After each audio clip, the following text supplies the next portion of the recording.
Yo, what those up? Welcome back to Reviews with Jake, where I just got done watching Love and Monsters. Love and Monsters takes place in a post-apocalyptic world in which society's been overtaken by giant mutated versions of insects and animals. What's left of mankind has been forced to take refuge in bunkers underground, including our protagonist, who happens to be the only single guy in his colony. Sick of being the 11th or so wheel, he decides to leave his colony, go to the surface, go on a suicide mission to a different colony to reunite with his long-lost girlfriend. Yup.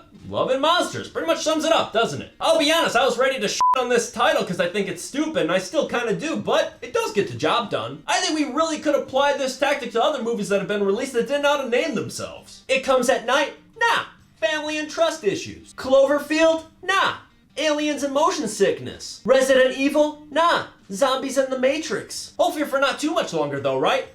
Thank you, Netflix. The fact of the matter is this movie sounded interesting despite it having a bland-ass title. And this movie was just that, a lot of fun, starting from the very beginning during the opening exposition dump. This movie did a great job of setting a fun tone early and committed to it throughout. Yes, it has some heartfelt moments. Yes, it has some tense moments with these massive bloodthirsty creatures, but at the end of the day, to its core, this is a fun movie. Dylan O'Brien's character and performance kind of act as a compass for us, that even when we dabble into other waters, it always brings us back to the lighthearted fun side of things. This movie pulls at your emotions in very creative ways that I wasn't expecting. From horror sequences that had great lighting, sound design, build-up, to action sequences with real stakes to them. I mean, this movie had some outstanding emotional range. The set pieces from a design standpoint were also an amazing standout to make this post-apocalyptic world fully realized. The set designs of the interiors of these bunkers feel like people have been living there, and living there for years on end, hiding from the perils of the surface. And the exteriors of the surface feel like a world that is no longer inhabited by man, but by these huge, dangerous creatures. The creatures themselves were also horrifyingly creative by design as well. You could see the attributes of the base creatures there, but they mutate different aspects of them in very fascinating ways. They also use some practical effects for some of these behemoths, which is great to see in a world in which it's so easy to tap in CGI for something like that. One of the amazing creatures that they didn't use CGI for was a dog that our protagonist teams up with throughout the movie. As a dog owner of 3, I love it when a movie has a good use of canines, and this movie was one of them. Sorry cat lovers, but your preferred species just doesn't cut to the core of me like a good boy does. My cons for the film? Pretty minor, starting with the CGI, a little questionable at times in terms of the monsters. When they used practical effects, it worked great, but when they had to tap in CGI, which is understandable, some of these monsters are very huge and intricate, and some of these sequences just needed the CGI. I get it, maybe you don't have the money for it, but when they used it,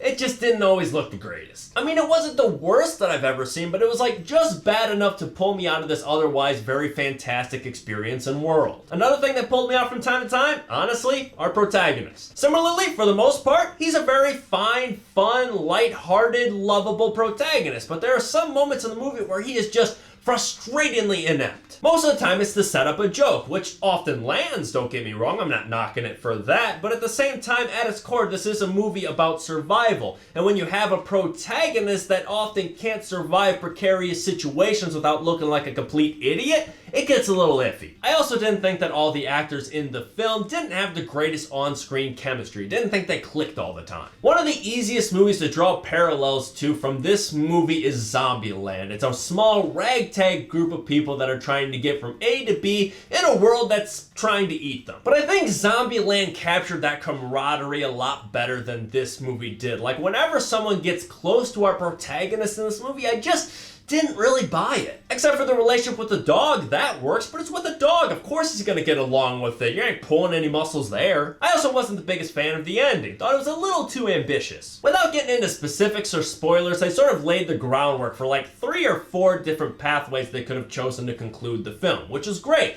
All of them made me equally excited, and I was excited to see which one they went with. But then they ultimately kind of went with all 3 or 4 of them at once instead of like committing fully to one, and I just don't really buy the feasibility of that. All in all though, I really enjoyed this movie. I thought it was a nice crossover between like Zombieland and The Mist, but featuring the goodest of boys. My dogs enjoyed the movie too.